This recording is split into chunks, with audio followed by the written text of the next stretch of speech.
தினம்தோறும் விளக்கேற்ற நல்ல எண்ணெய் இதயம் நல்லெண்ணெய். வணக்கம். ராம ரவிக்குமார், இந்து தமிழர் கட்சி தலைவர். திரு மனோஜ்குமார், மாநில செயலாளர், இந்து தமிழர் கட்சி.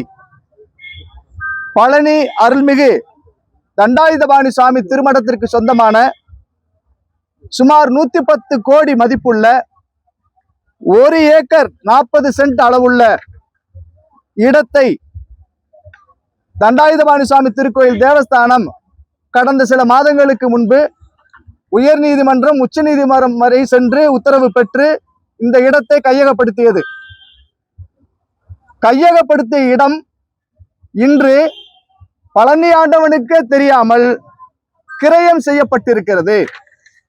புதிதாக பதவியேற்ற, மாற்றம் தருகிறோம் என்று சொன்ன விஜய் அரசு பதவியேற்ற பிறகு 60 நாட்களுக்குள் நம்மெல்லாம் முருகனுக்கு மொட்டை போடுவோம். ஆனால் முருகனுக்கே மொட்டை போட்ட துறையாக பத்திரப்பதிவுத்துறை இருக்கிறது.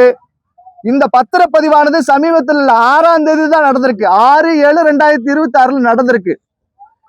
இந்த இடம் திருப்புகழ் சுவாமிகள், முருகதாஸ் சுவாமிகள் அண்ட் தண்டபாணி சுவாமிகள் ட்ரஸ்ட் அடிவாரம், முருகதாஸ் மேற்படி முகவருக்காக ஒரு நபர், வெள்ளத்துறை சேதுபதி என்கின்ற 2 நபர்கள், எந்த ஊருன்னு தெரியல, 2 கோடி ரூபாய்க்கு குறைந்த விலை மதிப்பீட்டுல பதிவு பண்ணியிருக்கிறாங்க.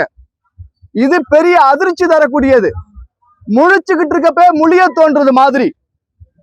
நான் 110 கோடி ரூபாய்க்கு பஞ்சாமிர்த வருமானம் வந்துருச்சு, உண்டியல் வந்துருச்சு எல்லாம் பெருமை பீத்திக்கிட்டு இருந்த நேரத்துல 110 கோடி ரூபாய் சொத்தை ஆட்டை போட்டிருக்கான். இது முழுக்க முழுக்க திருக்கோயில் நிர்வாகத்திலிருந்து பத்திரப்பதிவுத்துறைக்கு 3 முறை இந்த சொத்தை பதியக்கூடாதுன்னு சொல்லியும் மீறி 6/7/2026 அன்று சிறப்பு பணிக்காக வந்த அந்த இணைப்பதிவாளர் பழனி பதிவு பண்ணியிருக்கிறார்னா, இந்த திருட்டு கும்பல், பத்திரப்பதிவுத்துறையில் இருக்கக்கூடிய இந்த திருட்டு கும்பலை யாருன்னு கண்டறியணும். இந்த சொத்தை மோசடியா பதிவு பண்ணவனை கண்டறியணும். கோயில் நிர்வாகம் சொல்லியிருக்கு துறை ரீதியாக நடவடிக்கை எடுன்னு சொல்லி பத்திரப்பதிவுக்கு. நான் என்ன கேட்கிறேன், இந்த இவ்வளவு பெரிய சொத்தை எவ்வளவு பெரிய நெஞ்செழுத்தம் இருந்தா, ஊழலற்ற ஆட்சி உங்க மாமா விஜய் பேர் சொல்லுங்க, வெளுத்து கட்டுங்கள்ல நேற்று பேசுறாரு முதலமைச்சர். 110 கோடி ரூபாய் சொத்தை பதிஞ்சிருக்கான் own department. Mister Lokesh Tamilselvan பத்திரப்பதிவுத்துறை அமைச்சர் உடனடியாக பழனி சார்பதி அலுவலகத்துக்கு வரணும். இந்த திருட்டு கும்பல் பத்திரப்பதிவுத்துறை இருந்து எங்க கோயில் சொத்தை கொள்ளையடிச்சு இந்த அயோக்கிய பதிவு செய்யக்கூடிய அந்த பதிவுத்துறையில் இருக்கக்கூடிய அதிகாரிகள் கிரிமினல் ஆக்ஷனுக்கு எடுக்கப்பட்டு சஸ்பெண்ட் வேலை இல்லை. அந்த மனிதர் குற்றவியல் நடவடிக்கைக்கு உட்படுத்தப்பட்டு சிறைப்படுத்தப்படணும். இதை உடனடியாக செய்யவில்லை என்றால் எங்களுடைய மாநில செயலாளர் திரு மனோஜ் அவர்கள் மூலமாக நீதிமன்றத்தை நாடி அந்த சட்ட நடவடிக்கைக்கு உட்படுத்துவோம் என்ற செய்தியை இந்த தெரிவிக்க வந்திருக்கிறேன். ஆனா இந்த அரசு, உங்கள் அரசு, ஊழலற்ற அரசு 110 கோடி சொத்தை 2 கோடிக்கு பதிவு செய்ததாக சொல்றாங்களே, எவ்வளவு கைமாறு. இதுல பத்திரப்பதிவுத்துறையில் நாங்க பெரிய மாற்றம் கொண்டு வர போறோம். இருந்த இடத்துல இருந்தே பதிஞ்சு கேட்டான். ஏண்டா, இருந்த இடத்துல இருந்தே தான் பதிஞ்சிருக்கான் இந்த சொத்தை. இப்ப நீங்க நாங்க யார்கிட்ட போய் முட்டிக்கிறது? எல்லாரும் பழனியாண்ட வந்து மொட்டை போடுறோம். அவருக்கே மொட்டைப்பட்ட அரசு இந்த அரசா இருக்கு. அது மட்டுமல்ல, தமிழ்நாட்டில் இருக்கக்கூடிய திருக்கோயிலுக்கு சொந்தமான சொத்துக்கள், கரூர்ல இருக்கக்கூடிய கிட்டத்தட்ட 3000க்கும் மேற்பட்ட ஏக்கர் நிலங்களை, இனாம் சொத்துக்களை இருந்தவனுக்கு ஆக்கிரமிப்பாளருக்கு பட்டா போட்டு கொடுப்போம் சொல்லி அயோக்கியத்தனமான வேலையை இந்த அரசாங்கம் செய்யுது. திமுக அரசு செய்யல, அதிமுக அரசு செய்யல. இந்த அரசாங்கத்துல கட்சி மாறி விஜயபாஸ்கர், ஜோதிமணி போன்றவர்கள் கொடுத்த அழுத்தத்தால் கரூர் இடைத்தேர்தலை மையமாக வைத்து இவர்கள் செய்த ஓட்டு நாட அரசியல் அயோக்கியத்தனம். ஆனா நீதிமன்றம் கண்டிச்சிருக்கு. கரூர்ல இருக்கக்கூடிய அந்த 3000 ஏக்கர் சொத்துக்களை இவங்க பட்டா போட்டு கொடுப்பதை எதிர்த்து நாங்கள் நீதிமன்றத்துக்கு போவோம். நிச்சயமாக கோயில் சொத்துக்களை பாதுகாப்போம். ஆனா இந்த துறையில ஒருத்தர் துறையினுடைய செயலாளராக இருக்கார், மிஸ்டர் குமரகுருபரன் IAS. அவர் தான் ஏற்கனவே பத்திரப்பதிவுத்துறைக்கு இருந்தார். வினயின்னு ஒரு ஆணையர் இருக்கிறார், அதிகாரிகள் இருக்கிறாங்க. கரூர் விஷயத்துல மிகப்பெரிய அழுத்தம், அரசியல் அழுத்தம் அங்க இருக்கக்கூடிய திருப்பூர் இணை ஆணையருக்கும் கரூர் செயல் அலுவலருக்கும் கொடுக்கப்பட்டிருக்கிறது. சட்டவிரோதமாக எங்க கோயில் சொத்துக்களை திருடி திங்க வேண்டும் என்று நினைக்கக்கூடிய இந்த அரசு நாசமா போகும்.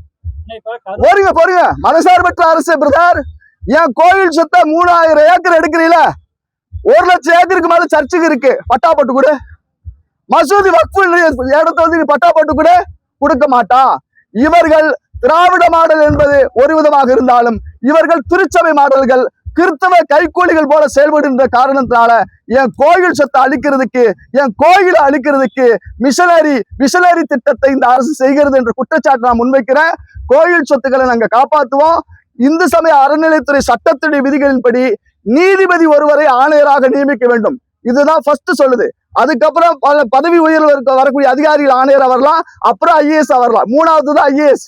இப்ப நான் சொல்லக்கூடியது இவ்வளவு பெரிய ஊழல்கள், நில மோசடிகள், கோயில் சொத்தை பராதீனப்படுத்துறதுக்கான காரணியா இருக்கக்கூடிய தடுக்கணும்னு சொன்னா இந்து சமய அறநிலையத்துறைக்கு ஒரு நீதிபதி ஆணையராக வர வேண்டும் என்பது எங்களுடைய செய்தி.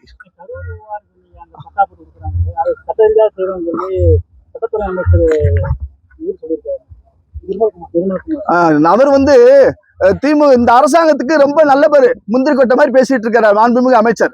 நான் கேட்கறது என்ன, திருப்பரங்குன்றம் தீர்ப்பு வாங்கணும், நீதிமன்றம் கொடுத்துருச்சு. 1 நீதிபதி 2 நீதிபதி கொடுத்து மேல்முறையீடு போயிருக்கு.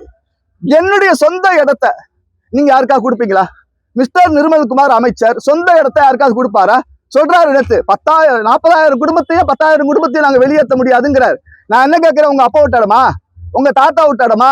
எங்கள் மன்னவர்கள் முன்னவர்கள் கோயிலுக்கு இறை தொண்டிற்கு எழுதி வச்ச சொத்து, அது வரி இல்லா கொடை. அப்படிப்பட்ட சொத்தை நீங்க கொடுக்கக்கூடிய ஆளு 3000 ஏக்கர் அரசாங்கத்துடைய புறம்போக்கு இடத்த கொடு. ஊரா விட்டு நெய்ய என் பொண்டாட்டி கையன் என் கோயில் சொத்தை எடுக்கிறதுக்கு நீ யார்? ஆமா, அப்படி உழைச்சவனுக்கு நிலத்தை கொடுக்கலாம்னா நாளைக்கு நம்ம எல்லாம் போய் கோயில் சொத்தை ஆட்டே போடலாம். இப்ப இந்த கோயில் நிர்வாகம் வந்துச்சு, கோர்ட்டுக்கு போச்சு. இங்க அவன் சொல்றாரு அவர்கள் எல்லாம் அகதிகளா அப்படின்னு கேட்கறாங்க. என் கோயிலை சுத்தி இருந்தவங்க எல்லாம் வெளியேற்றி அகதி மாதிரி ஆக்கணீங்கள, இப்ப அவங்க எல்லாம் வந்து திரும்ப அந்த இடத்த பிடிச்ச விடுவீங்களா? சட்டம் எல்லாருக்கும் ஒண்ணுதானே சார். அதனால உழைச்சவன் கூலி கேட்கணும்னா அது வெளியில உழைச்சவன் பழனியாண்டவன் சொத்தோ ஈஸ்வரன் சொத்தோ எடுத்தனா உன் வம்ச விருத்திக்கு அதுன்னு கல்வெட்டு சாசனம் சொல்லுது. கோயிலுடைய எந்த நோக்கத்திற்காக கொடுக்கப்பட்ட சொத்துக்களோ அந்த சொத்துக்களை நீங்க மீறி எடுத்தீங்கன்னு சொன்னா காராம்பசுடைய மடி அறுத்த தோஷம், கங்கக்கரையில கற்பிணி பெண்ண கரு அழிச்ச தோஷம். இன்னொன்னு சொல்றேன், சொல்லக்கூடாது ஆனால் சொல்லுகிறேன், பெற்ற தாயோடு புணர்ந்த தோஷம் உருவாகும்னு சொல்லி சிலாசாசனம் சொல்லுது. அவ்வளவு பெரிய அயோக்கியத்தனம் பாவ செயலை இந்த அரசு செய்வது ஏற்க முடியாது. தெரியலங்கிற குற்றச்சாட்டை நான் மறுக்கிறேன். கோயில் நிர்வாகம் அந்த சம்பந்தப்பட்ட சார் பதிவுத்துறைக்கு 3 முறை கடிதம் கொடுத்திருக்கிறான்னு அறிக்கை குறிப்பிடுது.